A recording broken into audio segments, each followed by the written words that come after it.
সেনাবাহিনীর পোশাক পরার ওপর নিষেধাজ্ঞা জারি হলো। বাইরে কেউ সেনাবাহিনীর পোশাক পরলে দিতে হবে জরিমানা, হতে পারে জেলও। সেনার পোশাক বিক্রি করলে দোকানদারকেও জেলে যেতে হবে। সেনাবাহিনীর পোশাক পরে কাশ্মীরের পেহেলগাঁওয়ে জঙ্গিরা পর্যটকদের ওপর অত্যন্ত নির্মমভাবে হামলা চালিয়েছিল। সেনাবাহিনীর পোশাক পরে থাকা পর্যটকরা প্রথমে জঙ্গিদের চিনতে পারেনি। সেনার পোশাক পরা জঙ্গিরাই পরে ওদের ওপর হামলা চালিয়েছে।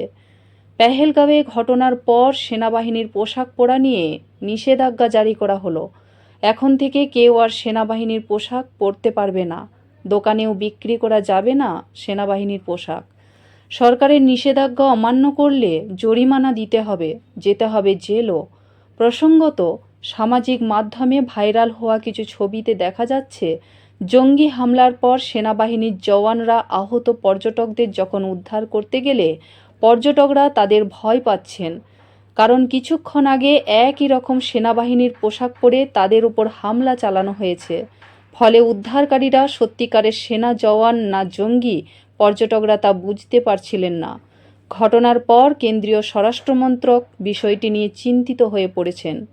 ইতিমধ্যে যোগী আদিত্যনাথ উত্তরপ্রদেশে সেনাবাহিনীর পোশাক পরার ওপর নিষেধাজ্ঞা জারি করল। বাইরের কেউ আর সেনাবাহিনীর পোশাক পরতে পারবে না। উত্তরপ্রদেশের সাধারণ দোকানে সাধারণ মানুষের জন্য জওয়ানের পোশাক বিক্রি বন্ধ হয়ে গেল।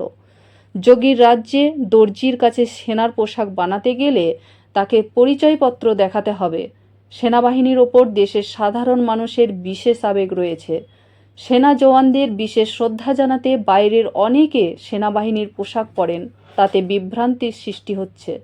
সেনার পোশাকে কাশ্মীরের জঙ্গি হামলার পর কেন্দ্রীয় স্বরাষ্ট্রমন্ত্রক বিষয়টি নিয়ে ভাবনা চিন্তা করছেন। যোগী রাজ্যে নিষেধাজ্ঞা জারি হলেও গোটা দেশে এখনও তা কার্যকর হয়নি। কেন্দ্রীয় স্বরাষ্ট্রমন্ত্রক গোটা দেশে সেনাবাহিনীর পোশাক পরা বিষয়টির উপর নিষেধাজ্ঞা জারির পথে হাঁটছে।